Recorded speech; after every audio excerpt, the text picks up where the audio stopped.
Talking about deep sea mining, let me count the ways that I love deep sea mining compared to the alternative of mining on land. Deep sea mining, it does not produce toxic wastes.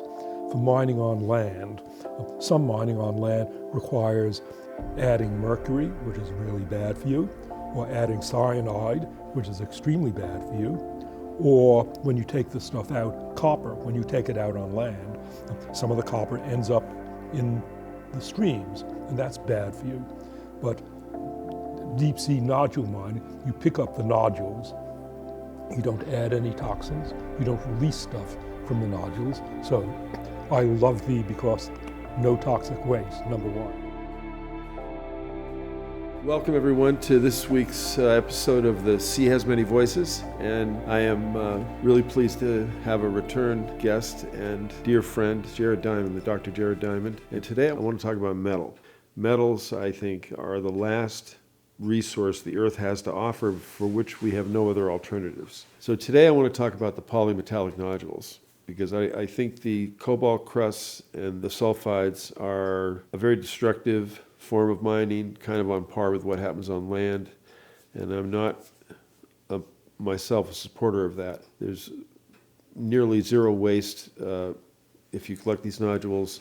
The biodiversity impacts are lower than they are on land. However, they're troublesome in other ways because it's in the deep sea. We have not yet had a chance to survey the area, but there is a biodiversity impact. But I'm still uneasy about it because I love the deep sea. Jared, I've spent my life down there, but we've hit a moment now in society and civilization where we have to make decisions. The industrialization that's going on right now on the planet is happening so fast that we don't have time to sit around for decades thinking about what the right path is. And I'm interested in your views about being bold, looking forward to solutions like deep sea mining, and what your thoughts are on that. A way to express it, Greg, would be in terms of a famous poem by the 19th century Victorian woman poet Elizabeth Barrett Browning, who is married to another famous poet, Robert Browning. She has a poem in which she expresses her love of Robert Browning. She says, "Let me count the ways I love thee." Talking about deep sea mining, let me count the ways that I love deep sea mining compared to the alternative of mining on land.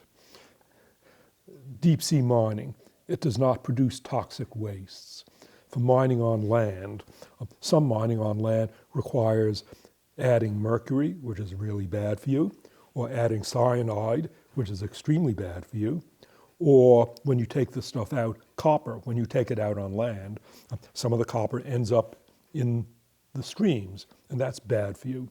But deep sea nodule mining, you pick up the nodules, you don't add any toxins, you don't release stuff from the nodules. So I love thee because no toxic waste, number one. Then Elizabeth would go on to say, I love thee, number two. The deep sea mining does not involve tailings, what's called tailings from the matrix. On land, when you remove stuff, there's also stuff that gets thrown away. That's called tailings. Lots of it gets thrown away. Routinely, it's put behind dams, and those dams every now and then have the bad habit of breaking, killing 250 people in Brazil last year, but there are many other disasters from the breaking of tailings dams. So tailings come from the matrix. That's to say, on land, you extract the ores from a large body of dirt, and there's all the dirt to throw away. On the seabed floor, the nodules are sitting there. There isn't any matrix. I love the number three because on land you have tailings not only from the matrix but also from the ore itself. Once you've removed all the dirt on top of your copper load, it's not that you have a load of 100% copper. Nonsense. My understanding is that a really rich load on land, you might get 20% copper, maybe you get 20% iron. You'd be really excited if you get that. And then there's 80% to throw away. So there's the ore tailings. But in these nodules, the nodules are manganese and copper and nickel and cobalt. There are not ore tailings to throw away. I love the number 3. I love the number 4, mineral nodules, because the habitat change is minimal. On land, whenever you mine on land, it's never the case that there are copper nodules sitting on the surface. So the copper nodules are down there. Maybe they're a long way down. And in order to get down there, you have to strip away the habitat on top. Whereas these lovable nodules, they're sitting on the ocean floor. So that's love the number 4. Love the number 5 is that I too love your worms down on the ocean bottom.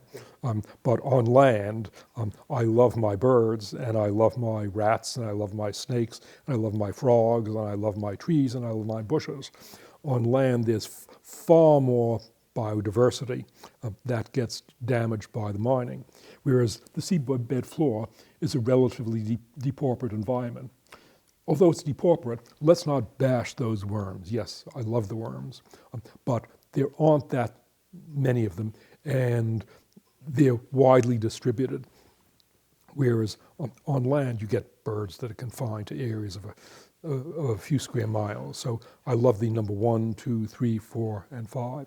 I would add to that, Greg, that there are environmentalists who make the mistake of talking only about the drawbacks or the feared drawbacks of retrieving the nodules from the ocean floor. And they do not talk about the corresponding drawbacks of getting the same stuff on land. There ought to be a law passed, a federal law implemented by state laws, saying it is forbidden to point out a disadvantage of mineral nodules, taking them from the seafloor, unless in the same sentence you go on to point out the corresponding disadvantage of getting stuff on land. And so, for example, if we talk about the disturbance to the habitat on the seabed floor because you suck up the nodules, and so dust flies up, sand flies up, and then it settles back down. You are not permitted to mention that unless you also talk about what happens when you extract stuff on land. One other thing that I would add is that with the nodules, we're beginning from zero.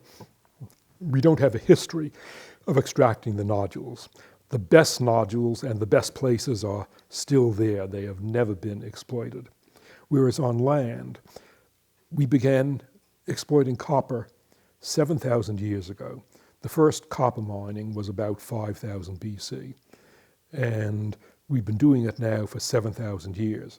Naturally, the first copper mines were in the places with the most copper that was most accessible. And as time has gone on over these 7,000 years, we are no longer getting copper where it lies in rich lodes next to the surface. We're having to dig further, and we're getting poorer and poorer lodes, which means that on land, when we extract metals on land, we're the late comers in 7,000 years of metal history. Copper mines have been going for a long time. Nickel mines have been going for a long time. We've already got the best copper, and we've already got the best nickel out of there.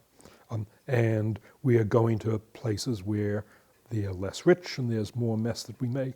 Whereas on the ocean bottom, we're like 7,000 BC on the ocean bottom. The best sources are there, the best areas are there. And so, mineral nodules on the seabed floor, those are the many ways that I love you, as many as are the ways in which Elizabeth Barrett Browning loved her husband, Robert Browning. I discuss this with people a lot, and I constantly run into the situation where someone will lodge opposition to this, will say this is not the thing to do, but they don't offer an alternative. The alternatives are either we stop using these metals, which means we don't have electric cars, we don't have cell phones, we don't have any number of items that have become essential in our day-to-day lives. What's going on? How do we get people to focus? I see it, Greg, as simpler than you see it, and you think of yourself being bold, and no, you are being very cautious, and the bold people are those who want to carry on with land mining. It amazes me to hear of an environmental group, whether Greenpeace or any others, calling for a moratorium on seabed mining, a moratorium on exploring seabed mining. How on earth can you suggest a moratorium on seabed mining without demanding a moratorium on the land mining that has been going on for 7,000 years? We know very well the destruction caused by land mining. We know that it's horribly destructive, one of the most destructive things on the planet. Boldness is to carry on with land mining. Caution is to explore and put into effect as quickly as possible mineral mining on the seabed floor. An analogy, since you bring up the question of energy generation, I also hear environmentalists who complain about renewable forms of energy production. They point out the damage done by windmills. Bats and eagles every now and then fly into windmills, and I've heard estimates that 45,000 bats get killed each year in windmills in the United States. It amazes me that anybody says that without talking about the millions of birds and animals, not to mention the millions of people who die each year as a result of energy generation by fossil fuel. Or there are also people who complain about the drawbacks of solar energy generation in the desert, which interferes with the habitat for desert tortoises and some other creatures. How on earth can one talk about the damage done by solar energy generation to desert tortoises without mentioning in the same sentence the damage done to the majority of species on Earth, including millions of humans who die every year of respiratory problems produced by fossil fuels? This all goes back to the issue. If you want to mention the drawbacks of X, you better mention the drawbacks of the alternatives. If your conclusion is that they've all got drawbacks and you don't want any minerals at all, then please tell me that you don't want minerals as you throw away your cell phone, and as you throw away, you rip out all the copper wiring in your house, and as you drive your electric car over the cliff. That's an alternative to seabed mineral mining. But you should not be permitted to decry the issues of seabed mining without decrying the issues that already exist, the damage that's already been done with mining on land. In short, I don't think you're being bold at all. It's the nuts who want to carry on with land mining. They're the bold ones. The bold ones and the foolish ones. A simple way to sum it up, Greg, would be whenever anyone starts talking about the putative disadvantages of seabed mining, say again and again and again, tell me the alternative, tell me the alternative, tell me the alternative, and shut up until you're ready to tell me the alternative, tell me the alternative. Why are you so bold? Why are you doing this? Why are you you're so convincing? I don't think of myself as being bold. I'm just saying obvious things. The person who's being really bold is the person who stands up and says, let's continue getting copper and getting gold out of the ground. Yeah, I met a very nice gold miner, a really nice person. We had a nice conversation, but the fact remains that he's dumping mercury and cyanide into the environment. That's bold. I'm not bold at all. Well, thank you, Jared. You and I are in the business of trying to fix the world, is how I look at it. And I'm trying to work myself out of a job. Maybe that'll happen one day. Keep doing the good work, Greg, and keep saying, tell me the alternative, tell me the alternative. Okay, that's the key. Thank you, everyone, for another episode of The Sea Has Many Voices. Please join us again next week, although you're going to have a hard time finding an episode as genuine and as important as this one. So thank you, my dear friend, Dr. Jared Diamond.